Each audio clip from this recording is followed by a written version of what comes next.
পশ্চিমবঙ্গের হাসপাতালগুলোর অবস্থা ভাবতেই আমার ভয় লাগে।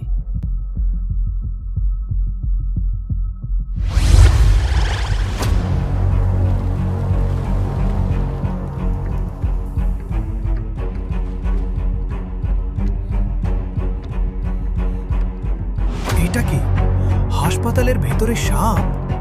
ডাক্তাররা কোথায়? এখানে প্রায় কোনো ডাক্তার নেই, না আছে ঠিকঠাক চিকিৎসার ব্যবস্থা। ঠিকমতো চিকিৎসা পেতে আমাদের শহরের বড় হাসপাতালে যেতে হয়।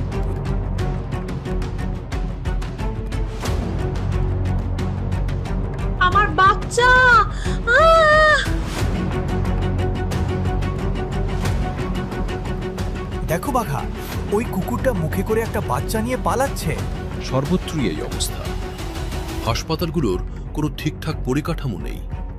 কয়েক মাস আগে মেয়াদোত্তীর্ণ স্যালাইন দেওয়ার কারণে মারা গেছেন কতজন সদ্যপ্রসূতি। মেয়াদোত্তীর্ণ ওষুধ বেচা হচ্ছে সাধারণ মানুষদের। পশ্চিমবঙ্গে মাথা পিছু নিজের পকেট থেকে চিকিৎসা খরচ 4010 টাকা, যেখানে জাতীয় গড় 2600 টাকা। পশ্চিমবঙ্গে মাত্র 915টি কার্যকরী প্রাথমিক স্বাস্থ্যকেন্দ্র রয়েছে।